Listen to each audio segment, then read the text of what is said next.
Bom dia, boa tarde, boa noite, Roberto Cardoso. Você sabe por que as pessoas caem nos contos de vigário? Vou lhe explicar isso. As pessoas normalmente são ambiciosas e a ambição as cega. Então, vem um vigarista que sabe disso e ele chega e oferece alguma coisa para a pessoa, despertando dessa forma a ambição. Vamos a alguns casos. Na rodoviária de São Paulo, eu vi uma pessoa que, com um saquinho cheio de pedrinhas, mais precisamente ouro dos tolos, como é chamado o óxido de ferro. Para quem não conhece, ouro em bruto pensa que realmente aquilo é uma pepita de ouro. Então o homem portava um saquinho que deveria pesar lá, sei eu, 500 gramas, quase 1 quilo, e ele perguntava para as pessoas se sabiam aonde ele poderia vender aquele ouro. Claro que muitos não davam nem pelota para ele, mas sempre tinha aqueles que queria ver. Mas o ouro, onde é que está? E ele mostrava, abria o saquinho e mostrava. E pegava e mostrava na mão aquilo ali. E despertando a ambição daquela pessoa. E começava o diálogo. Mas quanto pesa isso aí? Ah, deve pesar quase 1 quilo. Mas quanto vale? Eu não sei, eu sou de fora, eu sou do interior, eu vim exatamente aqui, mas estou perdido nessa rodoviária imensa, não sei o que fazer. Então a pessoa começava aí a negociação. Ah, mas eu posso ajudar, quem sabe eu compro e depois eu dou um jeito, e quanto você tem e tal. Terminava ele vendendo aquele saquinho, o vigarista vendendo para o pseudo comprador, ou aquele que estava nesse momento tentando enganar o vigarista, levado pela sua ambição. E é assim que ocorre isso aí. Na Praça Tamandaré, em Rio Grande, eu tive a oportunidade de assistir uma transação dessa. Alguém chegou para mim e disse: moço, eu era jovem na época, você pode me informar aonde eu posso conferir este bilhete? Eu disse: não sei, mas quem sabe ali onde vende passagem ali, talvez tenha, ali vende um bilhete. Nisso chega alguém com uma lista e diz: olha, eu aqui, eu vendo bilhete, eu tenho uma lista aqui dos últimos prêmios, e eu do lado. E eles começam a conferir a lista, e eu vendo aquilo ali, né? E aí o cara diz: tá premiado em tantos, né? Tantos cruzeiros na época. E o camarada: mas eu tá premiado, isso, o prêmio é de tanto e tal, e o camarada já sai e fica eu e o camarada ali, o dono do bilhete. Mas eu não sei como é que eu troco isso aí. Eu digo: olha, você vai trocar esse bilhete com outro, porque eu não caio nesse conto de vigário. Mas se eu fosse desavisado, evidentemente que eu iria me interessar pela ambição, no momento, em enganar aquele pobre indivíduo que estaria com um bilhete premiado.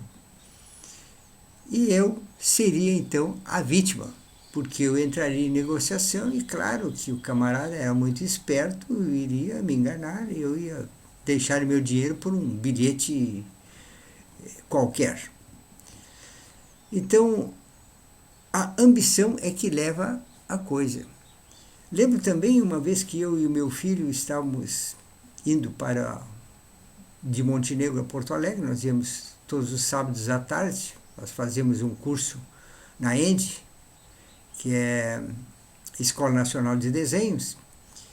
Então, começávamos às 2 horas, nós pegávamos o ônibus ao meio-dia e 1h pouco a gente estaria na rodoviária e nós íamos passando da rodoviária para uma rua lateral, passando por uma passarela, onde alguém ia caminhando com um maço de bilhetes e deixou propositadamente cair um bilhete. O meu filho foi pegar o bilhete e disse, não pega.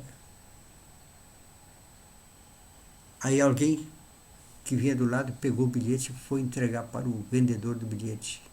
E ele já veio com aquela história, a sorte sorrindo para você. Aí já começa a negociação para vender o bilhete, supostamente premiado. Noutra feita, nós também, nesse mesmo momento, nós vimos que alguém estava com um tabuleirinho, 3 dedais, sabe o que é dedal, né? E uma ervilha. E ele colocava o dedal sobre uma ervilha e começava a movimentar os dedais, enrolando um para cá, outro para lá e tal, ele mandava o pessoal que estava ali escolher, e o camarada escolhia, achava a ervilha, e a mão é mais rápida que a vista, e ele ficava nessa conversa aí e tal, e daqui a um pouco quer apostar, e alguém apostava. E ganhava. E ele de novo quer apostar, e um incauto, claro que quem ganhou era o amigo dele, o incauto apostava e tirava, não tinha nada. E eu disse para o meu filho, nenhum dos anéis, dos dedais tem a ervilha. Veja quando ele vai colocar o dedal ali em cima da ervilha, ele tinha no dedo mindinho uma unha comprida e ele colocava a unha sobre a ervilha, apertava e segurava a ervilha com a unha e fechava na mão e o dedal estava vazio. Ninguém ganhava dele, ele ganhava sempre. Ele não mostrava os outros 2 vazios, apenas o escolhido que ele mostrava que estava vazio. E assim ele enganava o povo. Existem muitas formas de enganar. Mas um fato que eu achei muito interessante, ocorrido na cidade de Rio Grande, é a fábrica Reinvents, que fabricava cobertores naquela época. Então, empregava muitas mulheres e nos horários da fábrica, então, aquele pessoal todo indo para a fábrica. E tinha um indivíduo que costumava assediar uma das funcionárias. Então, todos os dias, ele a esperava ali e começava a assediá-la, dizer que estava apaixonado e não sei o que mais, e aquela conversa mole toda. E a mulher não queria nada com ele. E aí chegou o ponto que ela não aguentou mais e disse para o marido, olha, tem um cidadão aí que está me assediando e me assediando. E eu disse, não tem problema. Faz o seguinte, diz para ele que eu no domingo não estou em casa e que ele venha. E aí eu espero ele. E a mulher, dito feito, entrou com a conversa, meu marido vai todos os domingos para o Rinhadeiro, galos de briga, e eu fico em casa sozinha todo domingo. E ele volta lá pelas 10, 11 horas da noite. Então, às 10 horas você vai lá em casa. E o camarada foi. Apareceu ele lá, 10 horas da manhã, todo vestido de branco, chapéu Panamá, bacana e tal. E ela mandou ele entrar, ele entrou. E quando chegou na sala, estava o marido dela sentado numa cadeira de balanço com 38 no colo. E disse assim, esse é o homem que tu contratou para fazer a limpeza da casa. E ela disse, sim, esse é o homem que vai fazer a limpeza da casa. Então começa pelo banheiro. Vê uma bacia com água e sabão e um pano para ele esfregar o chão. Então, veja que as coisas acontecem dessa maneira. Muito obrigado pela atenção. Um bom dia para você.